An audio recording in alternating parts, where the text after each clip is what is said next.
আসসালামু আলাইকুম। আমি মোহাম্মদ মুরসালিন অ্যাকোয়াগ্রো ফার্মের পক্ষ থেকে। আমি একজন গাপ্পি ফার্মার। তো আমরা যারা নতুন গাপ্পি ফার্মার আছি, গরমের শুরুতে আমরা বেশ কিছু ভুল করার কারণে আমাদের শখের গাপ্পি মাছগুলা মারা যায়। তো আজকে আমি আপনাদেরকে এমন ৫টি ভুল সম্পর্কে বলার চেষ্টা করব, যেগুলা করার ফলে আমাদের শখের গাপ্পি মাছগুলা মারা যায়। আমরা গরমের শুরুতে পথ প্রথম যে বড় ভুলটা করি সেটা হচ্ছে আমরা গরমের শুরুতে হঠাৎ করে আমাদের মাছের ট্যাঙ্কের পানিগুলো চেঞ্জ করে দিই।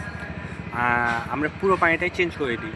কখনোই মাছের ট্যাঙ্কের গরমের শুরুতে পুরো পানি চেঞ্জ আমরা করা যাবে না। সবসময় 30% পানি চেঞ্জ করতে হবে এবং 70% রেখে দিতে হবে, এবং নিচে যে ময়লাগুলো আছে সেগুলো যাতে আমরাকে সাইফন পাইপ দিয়ে তুলে ফেলে দিতে হবে। আমরা দ্বিতীয় যে বড় ভুলটা করি সেটা হচ্ছে আমরা অতিরিক্ত খাবার দিয়ে ফেলি গরমের শুরুতে মাছকে কখনোই অতিরিক্ত খাবার দেওয়া যাবে না। যদি আমরা মাছকে অতিরিক্ত খাবার দিই তাহলে দুইটা সমস্যা হবে। প্রথম সমস্যাটা হচ্ছে মাছ অতিরিক্ত খাওয়ার ফলে মাছ পেট ফুলে যাবে এবং মাছের পেট ফুলে মাছগুলো মারা যায়। আমরা আরেকটা কারণ হচ্ছে যে আমরা অতিরিক্ত যদি খাবার দিই তবে খাবারগুলো পানির নিচে জমা হবে এবং পানির নিচে জমা হবার ফলে পানিটা তাড়াতাড়ি নষ্ট হয়ে মাছগুলো মারা যাবে, অ্যামোনিয়া গ্রো করবে পানিতে। সেই জন্য আমরা কখনোই মাছকে অতিরিক্ত খাবার দেবো না।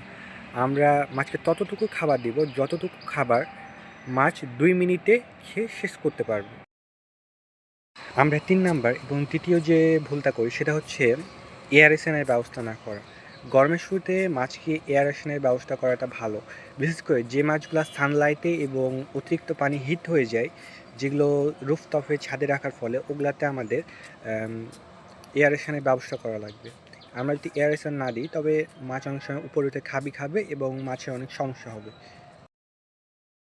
আমরা চতুর্থ যে বড় ভুলটা করি সেটা হচ্ছে অতিরিক্ত সানলাইট। আমরা মনে করি মাছ অতিরিক্ত সানলাইটে ভালো থাকবে, কিন্তু অতিরিক্ত সানলাইট মাছের জন্য ক্ষতিকর।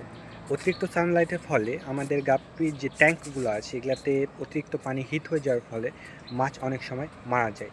তো আমি বেসিক্যালি যেটা করি সেটা হচ্ছে গাপ্পি মাছের ট্যাঙ্কগুলো এভাবে আমি ঢেকে দিই। আমি এভাবে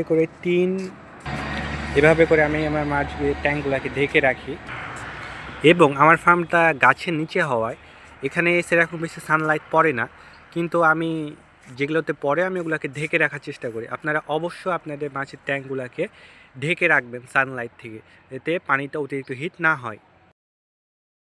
পঞ্চম যে ভুলটা করি সেটা হচ্ছে টেম্পারেচার। গাপ্পি মাছের জন্য এবং সকল মাছের জন্য আদর্শ টেম্পারেচার হচ্ছে 25 থেকে 28 ডিগ্রি সেলসিয়াস। আমরা চেষ্টা করব কখনোই যাতে মাছের ট্যাঙ্কের তাপমাত্রা 30 ডিগ্রির উপরে না যায়, এটা মাছের জন্য অনেক ক্ষতিকর হয়। তো আপনারা এই 5টি ভুলের প্রতি অবশ্যই খেয়াল রাখবেন।